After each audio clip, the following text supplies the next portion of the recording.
नमस्कार दोस्तों कभी कभी अच्छी बातों को अक्सर याद कर लिया जाए तो उससे बड़ी एनर्जी, बड़ी ऊर्जा मिलती है। और मुझे लगता है कि आजकल के हालात में जबकि हम एक बड़े नाजुक से दौर से गुज़र रहे हैं, इन हालात में ये ज़रूरी भी है कि जितनी भी ठीक ठाक बातें हों, जो थोड़ा सा मैसेज छोड़ती हों, संदेश छोड़ती हों, को पॉजिटिविटी लाती हों, नेगेटिविटी से थोड़ा सा दूर ले जाती हों, हमें को बांट लेना चाहिए।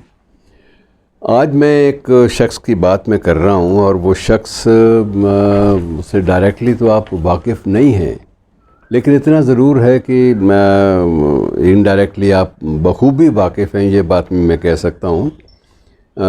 सीरम इंस्टीट्यूट ऑफ इंडिया, आपको पता है, इन दिनों में काफ़ी चर्चा में रहा है और उसके चेयरमैन जो हैं वो डॉक्टर साइरस पूनावाला, वो भी बहुत चर्चा में रहे हैं।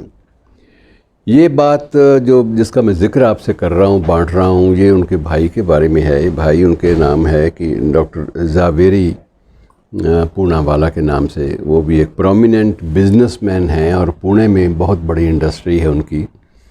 और उनका एक ड्राइवर था गंगा दत्त, और ये ड्राइवर पिछले 30 साल से उस इंडस्ट्रियलिस्ट की जो लिमोसिन, जो बहुत बड़ी गाड़ी मानी जाती है, बड़ी गाड़ियों की रेंज में वो चला रहा था।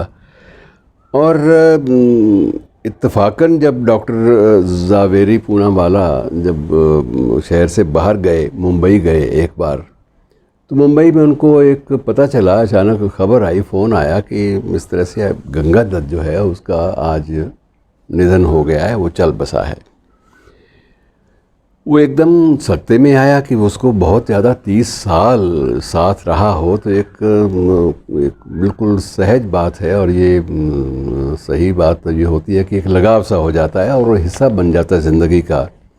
ख़ास तौर से ड्राइवर को मैं मानता हूँ कि वो इसलिए भी हिस्सा होता है कि वो आपकी जान माल की हिफाजत भी करता है, आपके लिए सेफ़ ड्राइविंग करता है और बहुत तरह से वो लापरवाहियों से बचता है। उस वक्त उन्होंने फ़ौरन ये अपने जहाँ से फ़ोन आया था उनको ये कहा कि आप मेरी तरफ से गुजारिश कीजिएगा उनसे, गंगा दत्त के परिवार वालों से, कि मेरी इंतज़ार ज़रूर कर लें। मैं चाहूँगा कि मैं उसकी क्रीमेशन में, अंत्येष्टि में शामिल हूँ, मेरा फ़र्ज़ बनता है, इसलिए वो मेरी इंतज़ार ज़रूर करें और मेरे पहुँचने पर ही जो शव को चिता पर लिटाएं या ले जाएं बाद में शमशान। तो ये बात की बात हो मेरे जाने के बाद।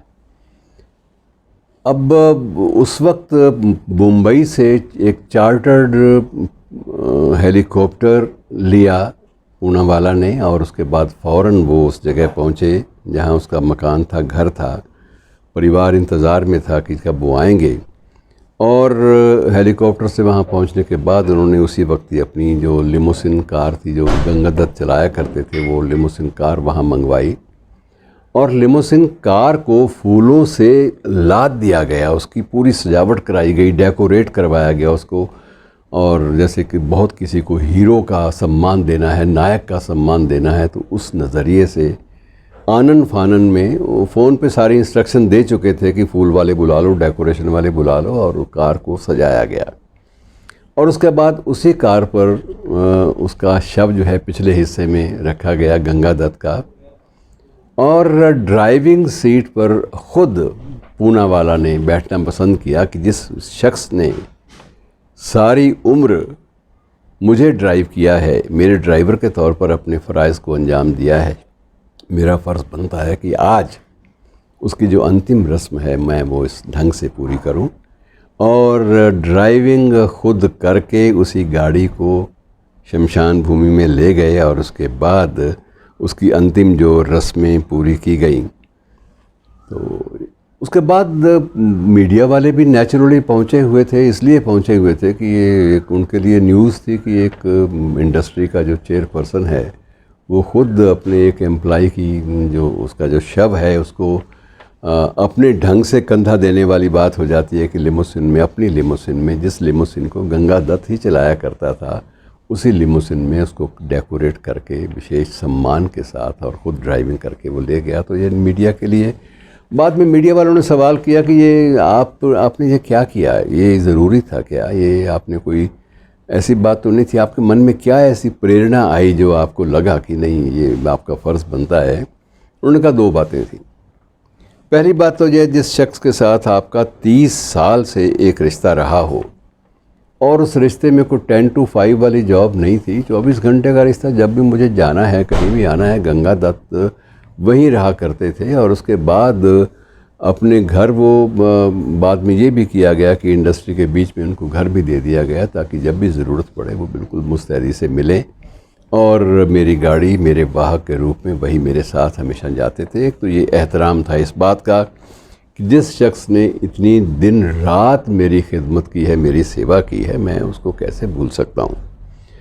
और दूसरी बात ये थी कि गंगा दत्त ख़ुद, मैं उसकी सम्मान इसलिए भी करता था गंगा दत्त का कि वो बड़े एक गरीब घराने से आया था और उसको सिर्फ रोज़गार की तलाश थी।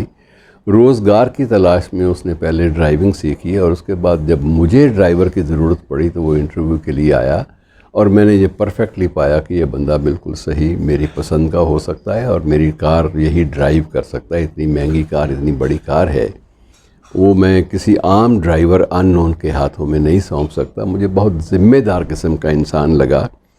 और सबसे बड़ी बात ये थी कि मुझे जब ये बताया गया बाद में कि इस शख्स ने ज़िंदगी में सिर्फ मेहनत की कमाई की है, इसकी रेपुटेशन एक ही है कि इसने ज़िंदगी में एज़ ड्राइवर भी कभी इस बात की कोशिश नहीं की उसने नहीं की कि वो कोई पेट्रोल का कोई बिलिंग ओवर दिखाए या कुछ और ऐसी बात।